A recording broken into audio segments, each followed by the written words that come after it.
Welcome back जी नाज़रीन, हम break से वापस आ चुके हैं और आप देख रहे हैं पाक अलर्ट्स और हमारा show views and reviews with Anisha. Syed Zain Agha हमारे साथ हैं। ज़ैन, अच्छा बताएं, एफआईआर होने के बाद कितना टाइम लगता है कि पुलिस जो है वो उस पर एक्शन लेती है और अपना काम शुरू करे? पुलिस रूल के मुताबिक तो ये होता है कि एफआईआर से पहले भी जो है बंदे को उठाया जा सकता है और इन्वेस्टिगेट किया जाता है कि आए इसके अंदर ये इम्प्लीकेट है या नहीं है, या इसके अंदर इसकी इन्वॉल्वमेंट है या नहीं है। वो इन्वॉल्वमेंट के अंदर इसकी रोल के मुताबिक देखते हैं। ठीक है, आपने सवाल किया है बड़ा प्यारा सा कि आप एफआईआर के बाद तो ये होती है कि फौरन मतलब वो क्राइम के ऊपर क्राइम की जो भी नौयत होती है उस हिसाब से देखते हैं, तो उसको फिलफोर उनके पास इख्तियार है कि वो इसके ऊपर इमीडिएटली एक्शन ले और अपने रिसोर्सेज को यूज़ करके, जो रिसोर्स उनके पास टेक्नोलॉजीज होती है, बड़ा खास होते हैं या दीगर बहुत सारे ज़राए होती है, अगर ये यूज़ करने से बहुत सारे होते हैं, तो इसमें ये है कि ये को फिलफोर कर लेना चाहिए, फिलफोर कर सकते हैं। इसमें कोई टाइम पीरियड वगैरह कुछ भी नहीं है। एफआईआर आपकी कट गई, आपकी फौरन एफआईआर गई कंसर्न आईओ के पास। आईओ का फर्ज ये बनता है, काम ये बनता है कि वो इस इंसिडेंट के तहत आपको कॉल करे और आपसे इस केस के मुतालिक सवाल जवाब करे और आपकी जो भी पॉइंटेशन है उस पॉइंटेशन के ऊपर वो आपके साथ जाए और फौरन फिलफोर इसके ऊपर रेड।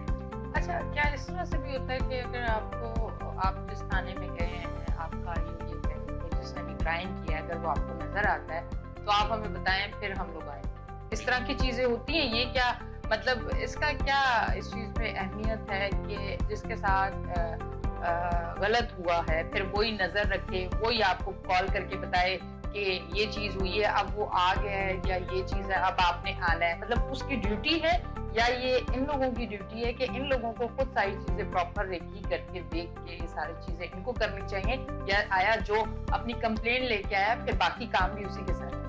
नहीं, होना तो ये चाहिए था कि जब आपके पास एफआईआर आ गई तो एफआईआर के बाद जो है आप बरी उल्जमा नहीं होते हैं, आप ड्यूटी बाउंड है, आपका काम है कि आप इसके ऊपर जो है जो भी आपके अपने ज़राए है जो गवर्नमेंट ने आपको प्रोवाइड किए हैं, आप तमाम ज़राए को इस्तेमाल करके आप फिलफोर जो है मुल्ज़िम तक पहुँचने की कोशिश करें, चाहे वो पाकिस्तान के अंदर हो चाहे वो पाकिस्तान के बाहर हो। इसकी भी अपनी अपनी प्रोविजन मौजूद है। अगर आप एक मुलजिम किसी दूसरे सूबे के अंदर है तो आप दूसरे सूबे तक भी जा सकते हैं। हम कहीं भी मुलजमान को लेकर आए, दूसरे सूबों से लेकर आए, इजीली लेकर आए। फिर दूसरे सूबों के लिए तो बड़ी फिर वो अप्रूवल और फिर बहुत मिन्नत कर ले और फिर बहुत सारी, आपने कहा ना, वो कॉल्स भी चाहिए होती हैं, वो पीआर भी, क्योंकि वो एक फिर आम इंसान के साथ अगर हुआ तो वो आसान तो नहीं होता। डेफिनेटली देखो, बात ये ना कि ये राइट्स है, राइट्स आपके पास है, आप यूटिलाइज कर सकते हैं। और ये जो अफसरान हैं, ये जो पुलिस वाले हैं, ये भी बॉन्ड है, ये आपके साथ जा सकते हैं। बट ये है कि अगर आपको थोड़ी बहुत अवेयरनेस हो कानून के मुताबिक। अच्छा, मुझे बताएं, अगर दूसरे सूबे में अगर जिसकी कंप्लेन है और उससे अगर वो मकबूल है, उसे अगर उठाने जाते हैं तो जिसने कंप्लेन की है, क्या उसे कोई अमाउंट देना पड़ता है? ये छोटी चीजें, अगर मैं इसलिए कह रही हूँ क्योंकि बहुत सारी आवाम बहुत सारी चीजें होनी तो नहीं चाहिए, लेकिन ये कि अमूमन हमारे पास लोग आके इस तरह की शिकायत वगैरह करते हैं। ये चीजें मैं वो कर रही हूँ जो लोग बात कर रहे हैं। कहने का मकसद है कि आज चीजें कुछ क्लियर हो जाए ताकि सामने वालों को एग्जैक्टली बहुत सारी चीजें ऐसी होती है कि एक मुलजिम जो है वो यहाँ से जो है क्या नाम है क्राइम करके दूसरे सूबे में जाता है, तो उसके लिए होना ये चाहिए था कि आपकी एफआईआर हो गई, आप चालान के बाद आपने उसको 512 में जो है मफरूज करवा दिया। आपको अंदाजा है अपने जो भी मुलजिम है कि इस वक्त मेरा मुलजिम जो है वो किस शहर में, किस सूबे में, कहाँ पर है, तो उसमें आपकी जो भी आपके पास रिसोर्सेज है, जो भी ज़राए होती है, आपको चाहिए कि आप अपने ज़राए को पुलिस वाले के साथ शेयर करके, और पुलिस वाले का ये काम बनता है कि वो अपने जो भी प्रोविंस, जो भी सूबाई रिक्वायरमेंट है, वो अपनी जो भी लीगल रिक्वायरमेंट वो पूरी करके दूसरे सूबे से भी ला सकते हैं। अभी रिसेंटली एक क्लाइंट था हमारा, उसको जो है पंजाब से, यहाँ से एक इंसिडेंट हुआ था, उस इंसिडेंट के तहत जो वो यहाँ से पंजाब चला गया था, मेरे ख्याल से गालबन एक हफ्ते के अंदर अंदर लेके आ गए। दूसरे सूबे में जाने के लिए कोई यहाँ से कोई लेटर, कोई अप्रूवल, कुछ इस तरह की चीजें होती हैं, या ऐसे आप बगैर बताए दूसरे सूबे में नहीं, बगैर आप ला सकते हैं? इसके लिए भी नहीं, बगैर बताए तो खैर आप कुछ भी कर सकते हैं। बगैर बताए तो आप एक शहर से दूसरे शहर में भी नहीं जा सकते हैं। यही चीज़ उसके लिए भी ज़ाहिर सी बात है, अगर आप इन केस यहाँ से जाते हैं हैदराबाद जाते हैं कोई किसी रेट के सिलसिले में, तो कानून ये कहता है कि आप जाएंगे वहाँ पर जो भी जिस एरिया में आप रेड करेंगे, आप कंसर्न पुलिस स्टेशन के अंदर आप अपनी एंट्री करवाएंगे जी अपनी एंट्री करवाएंगे और उसके बाद जो है फिर आप वहाँ से जब कंसर्न पुलिस की मदद से आप उनको अरेस्ट कर सकते हैं और बाकायदा उस थाने के अंदर आपकी एंट्री होगी। तो उसके बाद आप मुलजिम को जो है यहाँ से लेकर आ सकते हैं। ये भी हो सकता है कि आप कंसर्न मजिस्ट्रेट के सामने पेश करके उससे भी रिमांड ले सकते हैं कि भाई ये जो है मुलजिम था, ये कराची में इस क्राइम में मौजूद था और इसको हमने इस एरिया से अरेस्ट किया और इस एरिया से यहाँ से आप बाकायदा जो है राहदारी का एक रिमांड होता है वो आप ले सकते हैं। अच्छा ये उस पर फिर आप कराची लेकर आ सकते हैं। ठीक है। अच्छा जब मफरूर हो गए, इश्तिहारी हो गए, इस तरह की चीज़ें हो गई, तो उसके बाद पुलिस वालों पे कितनी जिम्मेदारी होती है कि वो ज़्यादा एक्टिव हो जाए और उसके बाद देखिए इन चीज़ों की बड़ी कमी नजर आती है। अभी अलमिया ऐसा ही है कि जब एक FIR जो है 512 के अंदर चला जाता है, मुसलमान जो है वो रिकवर्ड नहीं हो रहे, तो उसके लिए ये है कि पुलिस जो है वो क्या करती है, इसको 512 में जो है मफरूर करवा देती है। तो पुलिस के पास इख्तियार है कि वो इसकी CNICs को, इसकी पासपोर्ट वगैरह को ब्लॉक करके, और एक ये भी हो सकता है कि पुलिस अपने रिसोर्सेज अपनी ज़राए के तहत उनको तो पता होता है कि भाई मेरा मुलजिम इस वक्त कौन सी जगह पर है, कौन सी एरिया में, कौन से शहर में, कहाँ पर है, सब पता होता है, ट्रेस आउट कर सकते, इजीली ट्रेस आउट कर।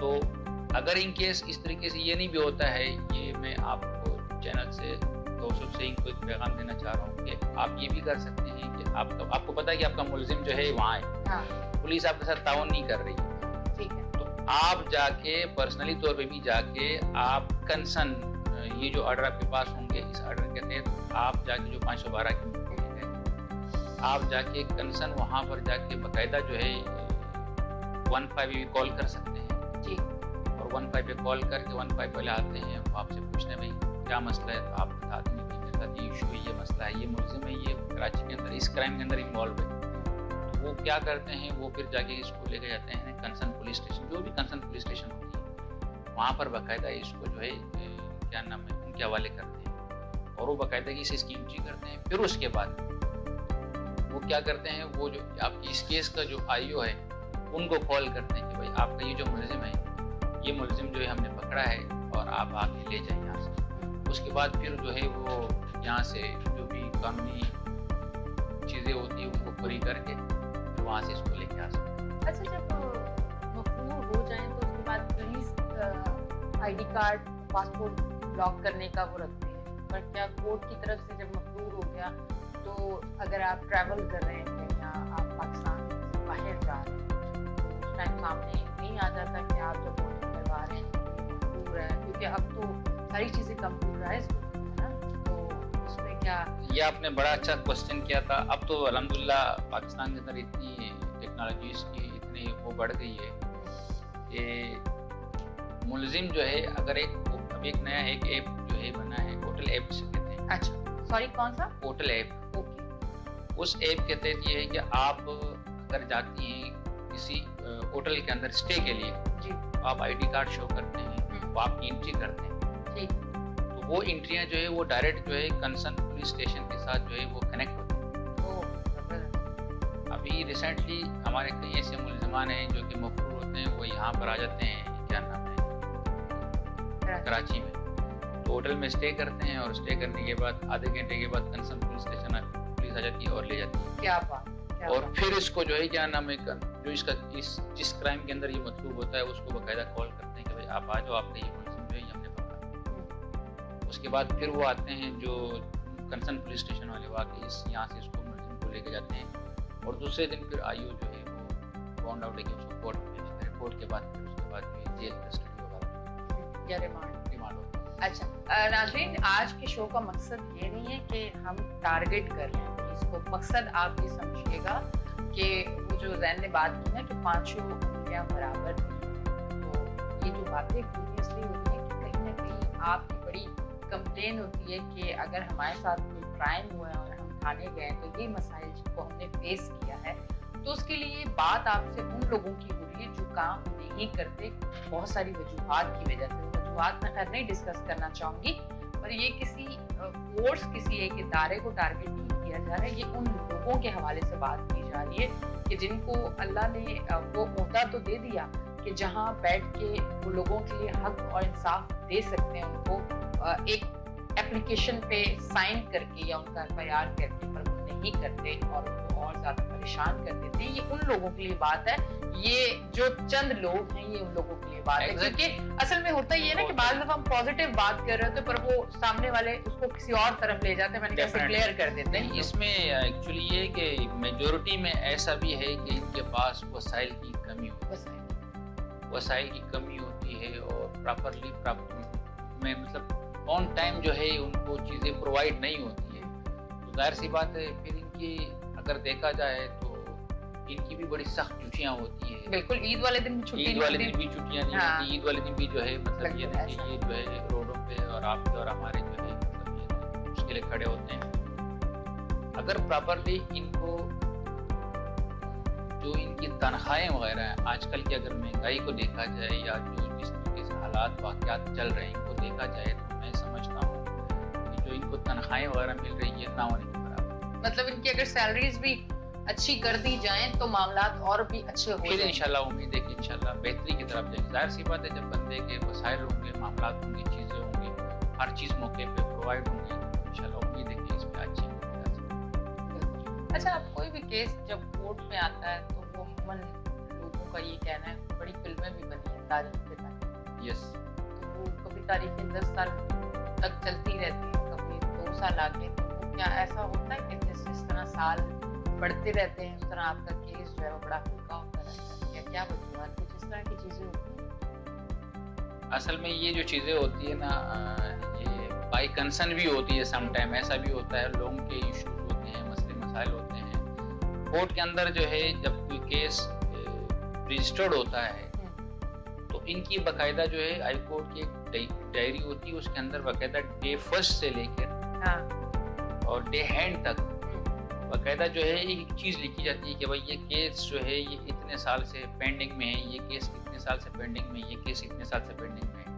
पहले ऐसा खैर नहीं हो, पहले ऐसा बहुत होता था लेकिन अब ऐसा नहीं है। अच्छा। अब माशाल्लाह ये कि जजेस जो है बहुत हद तक बहुत अच्छे काम भी कर रहे हैं, बेहतरीन काम कर रहे हैं और वो बाकायदा जो है अब अक्सर बेशतर हम जाते हैं ना किसी केस के अंदर तो बाकायदा जो है वो हमें जो है क्या नाम है मोबाइल के अंदर जो है वो दिखा देते हैं कि जी मेरे पास ये हाई कोर्ट की डायरेक्शन है, ये आज मैंने इसको डिस्पोजल करना है। अच्छा। आप इसके ऊपर जो भी आर्गूमेंट्स है आप आर्गूमेंट्स करें, अदरवाइज मैंने ऑर्डर कर देना है। तो बाकायदा इसकी जो है आजकल जो है वो चल रहा होता है। ऐसा नहीं है वो पिछला ज़माना नहीं रहा कि भाई साल पे साल चीज़ें चलती रहती थी। इसकी बाकायदा जो है केसेस के अंदर टाइम लिमिट वगैरह भी रखती है और उसके अलावा स्पीडी ट्रायल भी हो रही है, स्पीडी ट्रायल भी चल रही है। बिल्कुल इनकी उसमें जो है बाकायदा इनको टास्क है कि आपने इस महीने में इतने केसेस डिस्पोजल करना है, इस महीने में इतने केसेस डिस्पोजल करना है। और वो भी चाहते हैं, जजेस भी चाहते हैं कि दैट इन देर जल्दी से डिस्पोजल हो जाए ताकि फिर ये मामला ताकि तरफ बढ़े। बहुत बहुत शुक्रिया आपका Thank you. Thank you very much. नाज़रीन, आप देखते थे हमारा show views and reviews with Anisha और कोशिश की हमने कि आज एक ऐसे टॉपिक पे हम बात करें जहाँ हम लोगों को कहीं ना कहीं उन चीज़ों का पता नहीं है या हमें मिसगाइड किया जाता है जब इस तरह के कुछ मामला आते हैं। तो इसलिए स्टार्ट से हमने इस टॉपिक को लेके चले कि आपके क्या क्या राइट्स हैं, आप उसको किस तरह से इस्तेमाल कर सकते हैं। अगर आप थाने में जा रहे हैं और आपकी FIR नहीं हो रही तो फिर आप कोर्ट जा सकते हैं, किस तरह से अपनी FIR करवा सकते हैं। लेकिन आज का शो भी आपको